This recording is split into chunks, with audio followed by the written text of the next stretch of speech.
Bonsoir à tous. Je souhaite parler de certaines stratégies auxquelles j'ai dû faire face et parce que ça a mis à mal beaucoup de populations, de gens qui résistaient depuis très longtemps, dont ma propre personne, hein, ça m'a mise en difficulté. Je parle de la stratégie de se faire attacher, hein. Et donc d'être non libérable par soi-même et qu'il faut attendre que quelqu'un vienne détacher la personne. Donc je l'ai vu pas mal de fois, hein, sur pas mal d'hommes avec qui j'ai partagé ma vie, hein, à chaque fois qu'ils se font attacher par doute de la confiance qu'ils peuvent avoir sur le fait que je continue de suivre leur ligne, hein, et qu'il y a beaucoup d'entre elles qui veulent faire croire que ce n'est pas le cas par le biais de pseudo-stratégies tricheuses et mensongères, hein. Voilà, bon, je ne vais pas rentrer dans les détails parce que je ne les connais pas tous en réalité, hein. Je marche beaucoup par instinct. Donc il y a quand même une impossibilité pour moi de comprendre cette stratégie-là, parce que déjà que j'en bavais, il fallait en plus que je libère les messieurs. Qu'à un moment donné, j'ai envie de dire, attends, libère-toi toi-même et arrête de me gonfler. Voilà. Je comprends pas, je suis un peu en colère à ce niveau-là, effectivement. Je comprends pas qu'on ait besoin de prouver à certaines qu'elles ont absolument tort, quoi. Parce qu'à un moment donné, quelqu'un qui veut être dans le déni, je l'ai déjà testé, je l'ai déjà éprouvé plusieurs fois, quelqu'un qui veut être dans le déni, qui n'a pas envie de croire ce que tu racontes, qui n'a pas envie de croire que la personne est capable, ou que la personne si, que la personne là, donc vous vous faites attacher pour montrer les preuves que si, ben oui, ben en fait c'est moi qui ai raison, etc. Sachez que ce sont des personnes de mauvaise foi. Donc quelque part, j'ai envie de dire, vous avez perdu votre temps, vous vous êtes fait du mal, vous vous êtes fait abîmer par des personnes qui sont de mauvaise foi en fait, qui mentent sur des trucs vrais, qui ne voient pas la vérité telle qu'elle est, qui ne la veulent pas la voir, en fait ça leur fait trop mal en fait. Ça c'est vraiment un prisme psychologique sur lequel je me suis pas focalisée moi personnellement, parce que franchement j'avais d'autres chats à fouetter. Donc s'il y a un truc que j'aimerais bien qu'on laisse tomber, c'est essayer de prouver aux gens qu'ils ont tort, quoi. On en a rien à foutre. On en a rien à foutre, en fait. Voilà. Normalement, elles prennent leur raclée direct, en fait. Y a pas à tergiverser.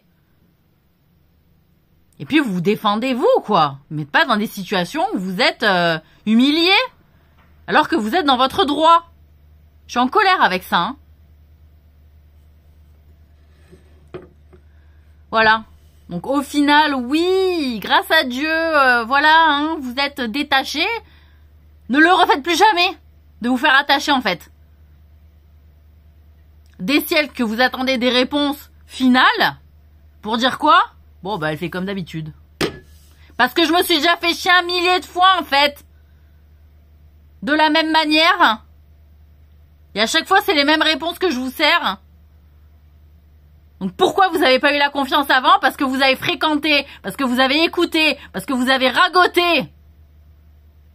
Et ça a empoisonné votre cerveau, ça a empoisonné votre âme, ça a empoisonné votre cœur.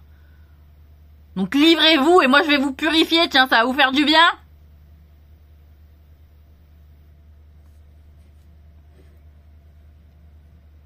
Bon voilà. Autre stratégie qui a participé à me faire beaucoup de mal, hein. Donc pour les connasses là qui veulent encore continuer à taper là où ça fait mal, notez, hein, écrivez, voilà, scribouillez. Vous avez pas mon autorisation, mais je me la joue, d'accord, voilà, parce que je donne pas l'autorisation à ce qu'on me fasse du mal, moi. Donc c'est juste pour la rigolade. Parce qu'il y a beaucoup de choses qui ont été faites, il n'y avait pas de réelle autorisation de ma part, il n'y avait pas de volonté, il n'y avait pas de désir, ça venait pas de moi. Ça a été imposé. J'ai accepté. Point barre. Mais elle est pas pareille quand l'idée elle vient de toi-même, ou quand on te l'impose et que t'es un peu obligé de dire oui, tu vois, que t'as pas vraiment le choix. Donc sachez que même si vous avez eu des acceptations de ma part, c'est vraiment parce que j'avais pas vraiment le choix. Donc c'est un abus de pouvoir. C'est un abus de pouvoir. Je le dénonce et je le nomme comme ça. Voilà. Peut-être... Donc voilà. Ensuite, pour les personnes qui donc ont la stratégie, c'est-à-dire une stratégie en double inversé, vous voyez, il y a un côté double et inversé, c'est-à-dire je dis un truc d'un côté, je dis un truc de l'autre côté des parties. Donc c'est-à-dire, il y a un jeu où je dis un truc à l'équipe 1, je dis un truc. À l'équipe 2, je dis un truc différent, d'accord? Mais potentiellement, on joue dans le même objectif d'équipe. Mais la tierce personne, en fait, qui est entre les deux, qui fait le navire entre les deux, vous voyez, le wagon, là.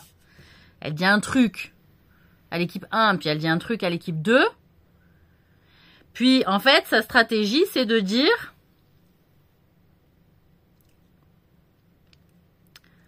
Je dis un truc à l'équipe 2 qui va permettre de bloquer l'équipe 1.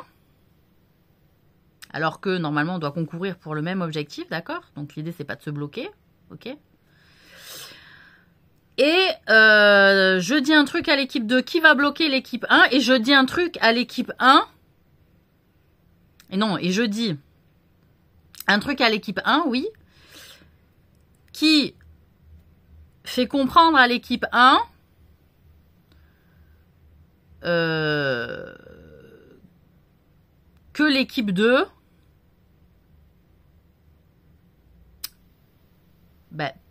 pense des choses de l'équipe 1. C'est-à-dire que l'équipe 2,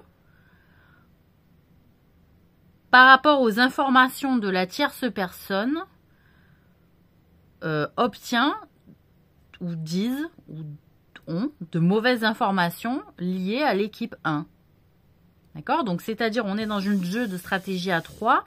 Il y a quelqu'un qui fait le wagon entre les deux équipes. L'intérêt de la tierce personne, si vous voulez, c'est de bloquer l'équipe 1 en disant, voilà, c'est pas mon objectif que l'équipe 1 gagne. Hein? Mais j'ai besoin d'expliquer à l'équipe 1 que l'équipe 2, elle n'est pas vraiment fiable parce qu'elle ne fait pas vraiment confiance à l'équipe 1.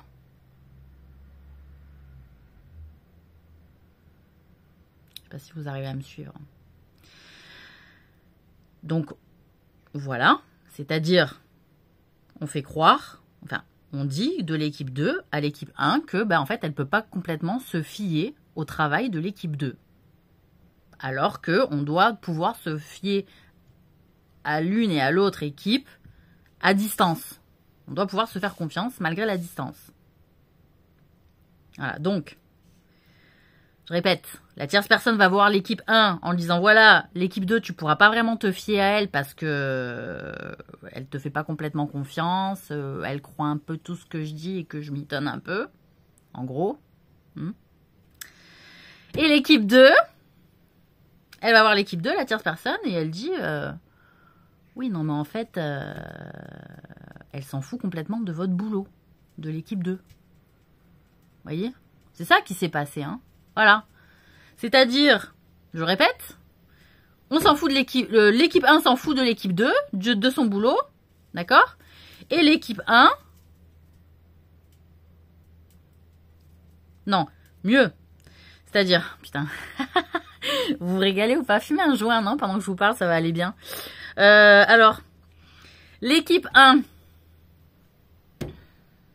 elle va penser que l'équipe 2 n'est pas fiable parce qu'elle lui fait pas confiance à distance. Et l'équipe 2,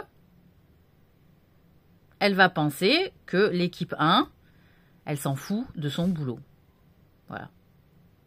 Donc vous imaginez, la tierce personne, elle a tout gagné. Enfin, elle a tout gagné, puis elle a tout perdu. Hein, voilà, parce qu'il y a de la triche comme ça, c'est n'importe quoi. Ok? Mais en gros, c'est exactement ça. C'est-à-dire, je fais croire à un ami que l'autre s'en fout de mon boulot, hein, et qui dénigre mon travail, mes efforts, parce que donc la personne est douée, donc du coup, elle s'en bat les couilles des autres. D'accord? Et l'autre partie croit que, parce qu'il y est dit que, en fait, ce que tu leur dis, ils s'en foutent, parce qu'ils croient complètement que tu t'en fous d'eux et ils croient à mes mensonges.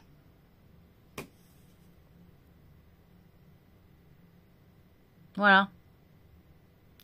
Donc, j'ai dû faire confiance malgré le fait que j'avais l'information que vous préfériez croire Claudine plutôt que moi. Hein? C'est-à-dire que j'ai dû mettre vachement d'eau dans mon vin et dans mes déceptions. Parce que c'était des personnes avec qui quand même j'avais passé beaucoup de temps, où j'avais passé de belles histoires d'amour en fait. Non mais il faut le réaliser quand même. Et qu'en fait, ces personnes préféraient croire Claudine. J'ai dû encaisser ça en fait. Voilà. Et que Claudine, elle avait eu de bonnes places, qu'elle était respectée, que beaucoup de gens l'écoutaient. J'ai dû me taper ça en fait comme déception. Et au détriment de beaucoup de monde en fait. Parce que vous aimez Claudine en fait. Vous avez le droit de l'aimer, hein. J'ai pas remis en question ce droit-là, en fait. Hein. C'est juste pourquoi vous préférez la croire plutôt que moi. Sous prétexte que toujours, j'avais pas de passage, etc. Alors que j'étais quand même toujours la seule qui se faisait la plus chier, quoi. Et vraiment de bon cœur, en plus. Et que surtout, en plus, j'apprends que du coup, vous laissiez Claudine faire du business et s'enrichir, et que ça paraissait normal. Et que moi, presque, je crève la dalle et ça choque personne. Et tout ça, en fait, malheureusement, j'ai envie de vous dire, il y a un côté où Claudine, elle a réussi à me montrer une partie de vous qu'elle voulait que je voie.